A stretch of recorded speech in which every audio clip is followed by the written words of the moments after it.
Estudar células é o primeiro passo para você entender de que a vida é perfeita e maravilhosa. A partir do momento que você entende isso, você nota que você um dia já foi uma célula. E essa célula sofreu várias mitoses até formar tecidos. Esses tecidos vão formar órgãos. Esses órgãos se unem com funções parecidas ou até diferentes para formar aquilo que a gente chama de sistemas. E esses sistemas se unem formando um indivíduo, que é você. Quer estudar um pouquinho de células comigo? Chega aí!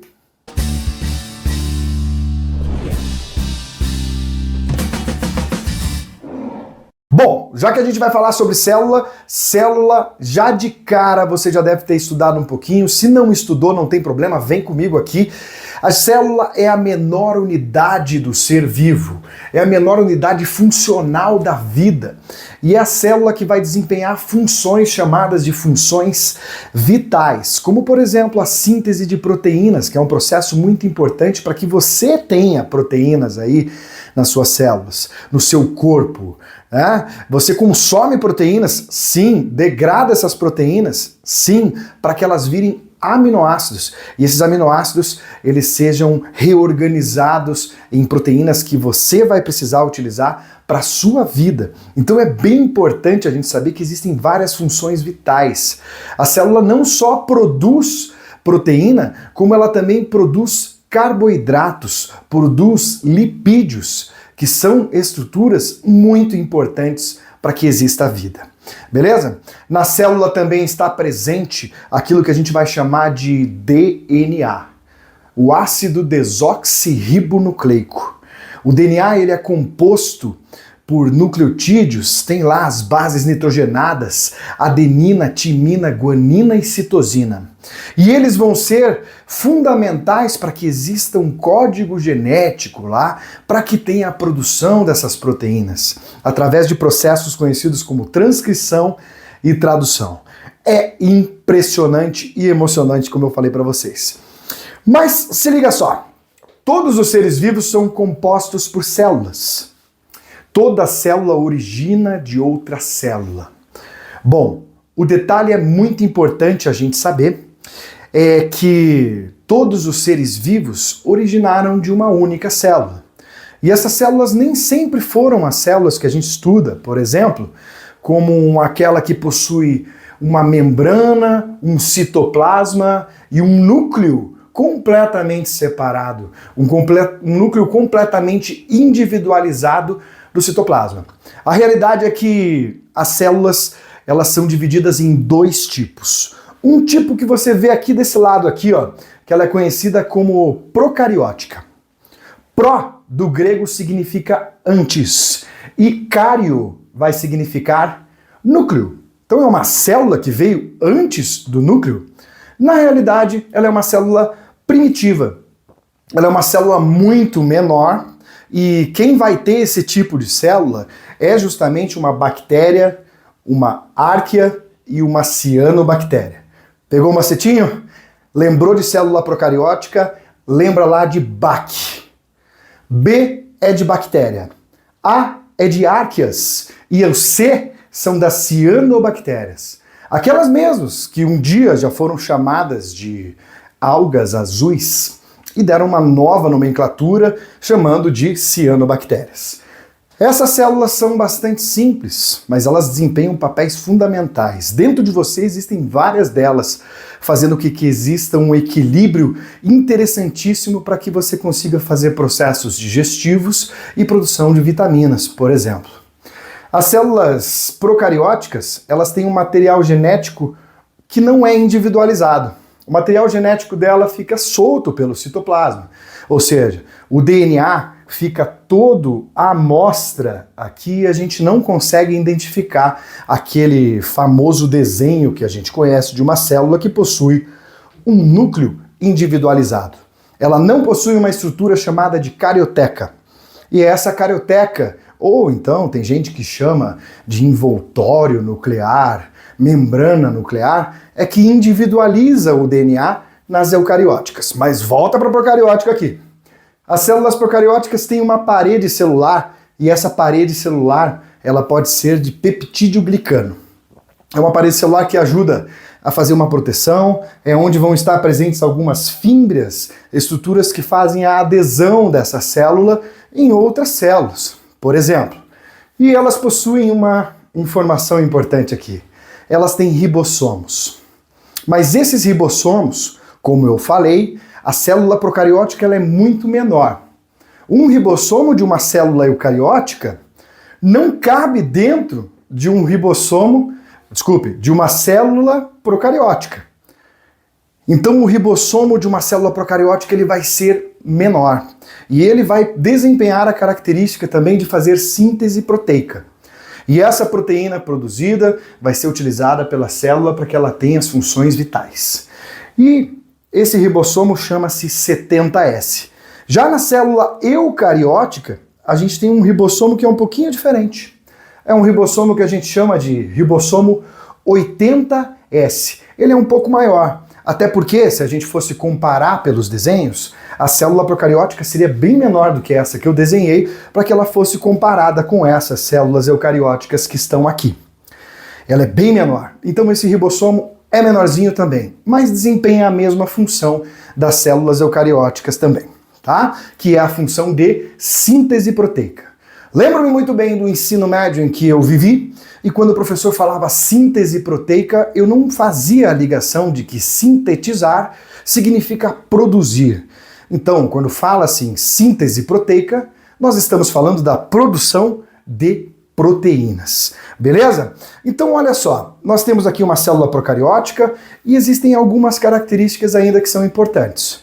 Uma célula procariótica normalmente possui uma cápsula, possui ainda a membrana plasmática, o citoplasma, e nas bactérias vai estar presente uma estrutura redondinha que está aqui embaixo, que é chamada de plasmídio, que este vai conferir resistência a antibiótico para essas células. Então, se você por acaso vai tomar um antibiótico e não segue a prescrição médica, o que vai acabar acontecendo? Você resolve tomar na hora que você quer. Quando o antibiótico entra em contato com células bacterianas, a tendência é que ele venha matá-las. Por isso que leva o nome de antibiótico. Biótico é aquilo que é vivo. E aí, quando ele chega para matá-las, ele vem com uma toxina. E essa toxina entra em contato com essa bactéria e começa a desnaturar algumas proteínas que estão presentes nela e faz com que essas proteínas percam função. E elas acabam morrendo. O detalhe é que nem sempre todas as bactérias acabam morrendo já nesse momento inicial, na primeira dose. Sobram sempre algumas bactérias. Pode até morrer 99% dessas bactérias, mas aquele 1% acaba sobrevivendo. E ele sobrevive, e se você não tomar o antibiótico da forma correta, ele vai acabar gerando uma resistência a esse antibiótico. E a doença vai voltar. E se você precisar de um antibiótico, você não pode utilizar o mesmo. Afinal de contas, ela já conferiu resistência a esse antibiótico. Beleza? Célula procariótica ainda pode conter um flagelo e ela ainda pode ter ali, nela mesmo, tá? Uma característica típica, que é de possuir o núcleo todo misturadão, todo bagunçadão no meio do citoplasma. Beleza? Então esse é um tipo de célula que a gente tem aqui que é chamada de procariótica. Vale lembrar que as células procarióticas são unicelulares, ou seja, possuem apenas uma célula. Vamos então para as eucarióticas, as famosas. O macetinho aqui, gente, é PAFAP. Ô, professor, mas vou lembrar de PAFAP na hora. Lembrou em célula eucariótica? PAFAP, né? Então, o que é esse PAFAP? São aqui, ó, nada mais, nada menos do que os protozoários, algas, fungos, animais e plantas que vão possuir uma célula chamada de eucariótica.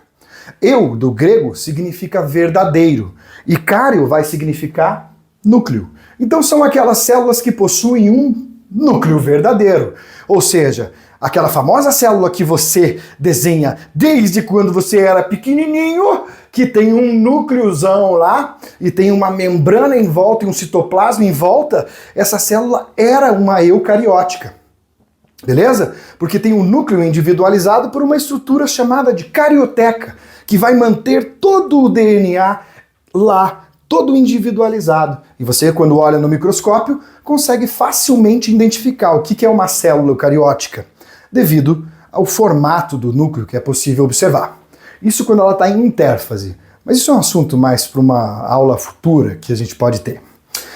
Então o que a gente tem aqui? Aqui a gente vai ter algumas estruturas mais complexas. Aquelas chamadas de organelas membranosas, que é o complexo golgiense, o retículo endoplasmático liso, o retículo endoplasmático granuloso. Aí você pode ter também a presença de duas organelas importantíssimas, que são chamadas de mitocôndria e na célula vegetal, que já vamos ver a estrutura dela, o cloroplasto, por exemplo. Então você tem estruturas mais complexas. Pode ter também, aqui na célula eucariótica animal, a presença de um centríolo. Fora as organelas mais simples, que é o caso dos lisossomos, os peroxissomos, glioxissomos, que são organelas. Calma, não se assusta, tá? Não se assusta que a gente vai parte por parte entrando nesses assuntos aqui. Então, uma célula eucariótica ela é mais complexa, ela é maior, ela tem um núcleo que vai ter uma carioteca que vai estar separando ela do citoplasma, ela vai ter as organelas membranosas, a presença de mitocôndria na célula animal e mitocôndria e cloroplasto na célula vegetal e os ribossomos que são diferentes, que são aqueles ribossomos 80S. Você vai me falar, mas a mitocôndria vai fazer o quê? A mitocôndria vai ser responsável por um processo importantíssimo, que é um processo de produção de ATP, adenosina trifosfato, que gera mais energia para você. E o cloroplasto vai fazer o quê? O cloroplasto vai ser responsável pela produção do quê? De glicose, minha rapaziada. De glicose, que vai ser o alimento que a planta produz. E essa glicose vai ser utilizada pela mitocôndria para produzir esse famoso ATP, que é a nossa molécula de energia. Beleza? Então o que a gente tem de diferente aí entre a célula eucariótica e a célula eucariótica, entre a célula eucariótica animal e a célula eucariótica vegetal? De diferente nós temos algumas informações, algumas estruturas.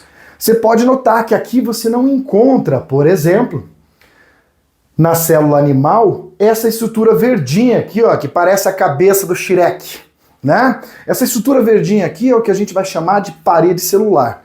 Opa, mas peraí, na procariótica eu encontrei parede celular.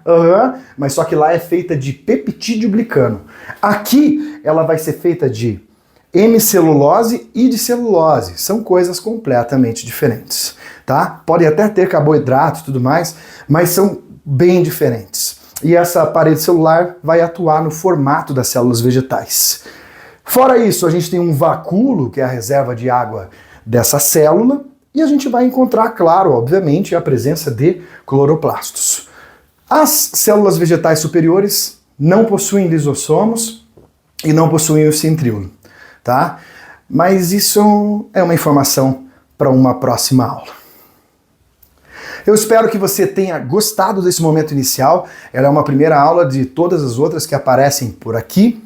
E não esquece de deixar teu like a partir de agora, porque afinal de contas a gente está de novo ativo no YouTube e presente também em todas as redes sociais. Se você quer me seguir no Instagram, meu Instagram é Maitologia, tá? Eu vou deixar aqui no cantinho para você, Maitologia. Aí você segue lá e tira suas dúvidas sobre essa aula.